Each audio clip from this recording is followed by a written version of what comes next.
नमस्कार दोस्तों। आज मैं आपको आधुनिक भारत का जो 1905 से लेकर 1950 तक की जो पूरी घटनाक्रम है वो आपको मैं एक इजी ट्रिक में आपको समझाने वाला हूँ। यदि आप नोट्स बनाना चाहते हो तो कॉपी पेन लेके बैठ जाइए और नोट्स बना लीजिए। आप भी 3 या 4 मिनट में आप पूरा बहुत अच्छे से याद कर सकते हैं, क्योंकि इससे हर एग्जाम में एक ना दो क्वेश्चन आप पक्के फंसते हैं। तो आप बहुत अच्छे से आपको इसको मैं आप कोशिश करूंगा कि आपको 5 मिनट में अच्छे से आराम से याद हो जाए पूरा घटनाक्रम 1905 से लेके 1950 तक का। तो चलिए, वीडियो पे नए आए तो वीडियो को लाइक कर दीजिए और चैनल को सब्सक्राइब कर लीजिए। तो चलिए आज का वीडियो ही शुरू करते हैं। तो अपन स्टार्ट करते हैं 1905 से। तो 1905 में आपका सबसे पहले हुआ था बंगाल विभाजन। फिर 1905 के बाद 1907 में हुआ था आपका सूरत अधिवेशन, जिसमें कांग्रेस के नरम दल और गरम दल में ब्रेकअप हो गया था, दोनों अलग अलग हो गए थे। 1909 में चलते हैं तो 1909 में आपका हुआ था मोहल्ले मिंटो सुधार। ठीक है, फिर 1911 में चलते हैं तो 1911 में हुआ था आपका दिल्ली दरबार, जिसमें आपका जो बंगाल विभाजन है वो रद्द कर दिया गया था। और ये बैठक हुई थी उसमें कि कलकत्ता से जो राजधानी है अब उसको दिल्ली बना देना चाहिए। तो 1912 में आपकी कलकत्ता से दिल्ली राजधानी बन गई थी। फिर आगे चलते 1915 में, तो 9 जनवरी 1915 को गांधी जी भारत आ गए थे। फिर 1916 में चलते तो आपका 1916 में हुआ था लखनऊ अधिवेशन, जिसकी अध्यक्षता की थी अंबिका मुजुमदार ने। और उसमें जो नरम दल और गरम दल अलग हुए थे वो वापस एक हो गए थे लखनऊ अधिवेशन में। ठीक है, फिर 1917 में चलते तो 1917 में चंपारण आंदोलन। ठीक है, फिर चंपारण सत्याग्रह हुआ था। फिर उसके बाद आप चलते हैं 1919 में। तो 1919 का एक अहम रोल है। 1919 में आप जो 13 अप्रैल 1919 को आपका जलियांवाला बाग हत्याकांड हुआ था।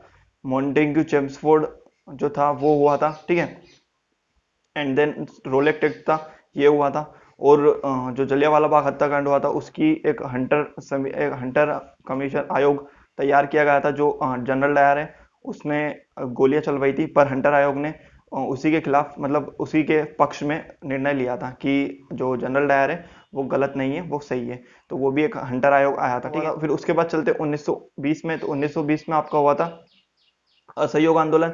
असहयोग आंदोलन के बाद 1922 में चलते तो 1922 में आपका हुआ था चोरा चोरी कांड, जिसमें असहयोग आंदोलन समाप्त हो गया था। फिर चलते 1923 में। तो 1923 में आपकी स्वराज पार्टी का गठन हुआ था, जिसमें चितरंजन दास और मोतीलाल नेहरू की अध्यक्षता में। ठीक है, फिर चलते 1924 में। तो 1924 में आपकी हुई थी जो है बेलगाम अधिवेशन, जिसमें गांधी जी की अध्यक्षता प्रथम बार की थी। ठीक है, फिर आपके चलते 1925 में। तो 1925 में आपका काकोरी ट्रेन हत्याकांड हुआ था। ठीक है, फिर आपका चलते हैं 1927। तो 1927 में आपका साइमन कमीशन है जो बन के तैयार हुआ था। और 1928 में आपका साइमन कमीशन भारत आ गया था। ठीक है, और फिर आपका जो 1928 में ही नेहरू रिपोर्ट आई थी जो मोतीलाल नेहरू ने पेश की थी। ठीक है, 1928 तक आपका ये हो जाता है। फिर 1929 में आपका होता है लाहौर अधिवेशन। ठीक है, लाहौर अधिवेशन में पूर्ण स्वराज जो होता है, पूर्ण स्वराज की मांग उठाई गई थी, जिसकी अध्यक्षता की थी पंडित जवाहरलाल नेहरू ने। फिर चलते 1930 में। तो 1930 में आपको हुई थी दांडी मार्च। ठीक है, दांडी मार्च हुआ था। फिर 1931 में चलते तो गांधी इरविन समझौता हुआ था और कराची अधिवेशन हुआ था। फिर 1932 में चलते तो आपका हुआ था पूना पैक्ट, जो गांधी जी और अंबेडकर जी के बीच में हुआ था। ठीक है, ये आपका हो गया 1932। फिर आपका आता है 1935, जो भारत शासन अधिनियम 1935 है, जो संविधान का एक अहम रोल है। ठीक है, जो आपका जो लागू हुआ था वो 1937 में हुआ था। फिर चलते हैं अपन 1940 में।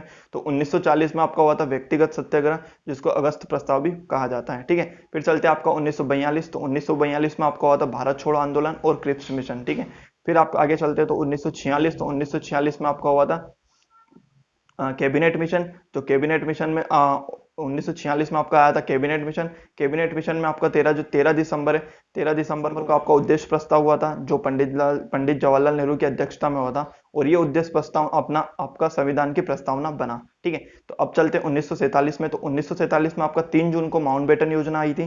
फिर 1947 में ही 18 जुलाई को आपका हुआ था स्वतंत्रता अधिनियम। ठीक है, फिर आपका जो 15 अगस्त 1947 को आपका भारत आजाद हो गया था। फिर आगे चलते हैं तो आपका जो 26 नवंबर 1949 को आपका संविधान बन के तैयार हुआ। फिर आगे चलते हैं तो आपका जो 26 जनवरी 1949 को आपका संविधान लागू हो गया। तो ये जो पूरी कथा थी आपकी 1905 से लेकर 1950 तक की पूरी कथा मैंने आपको एक बार में बता दी। तो आप भी बहुत अच्छे से याद कर सकते हैं 5 मिनट में। तो ये आप सुन के भी करोगे तो आपको सुन के याद हो जाएगी। यदि आप नोट्स कॉपी और पेन लिख के बैठोगे तो आप लिख के भी याद कर सकते हैं। बार बार आप ये याद करोगे तो आपको 2 से 3 मिनट में आपको पूरी 1905 से लेकर 1950 तक की पूरी कहानी याद हो जाएगी। बहुत ही इंपॉर्टेंट होती है एग्जाम के लिए। हर एग्जाम में एक ना एक क्वेश्चन पूछा जाता है, तो आपको याद करना बहुत जरूरी है। आई होप आपको समझ में आई होगी चीजें। यदि समझ में आई है तो वीडियो को लाइक और चैनल को सब्सक्राइब कर लीजिए और अपने दोस्तों में ज्यादा से ज्यादा शेयर कर दीजिए। तो चलिए नए वीडियो में मिलते हैं नए टॉपिक के साथ, तब तक के लिए जय हिंद।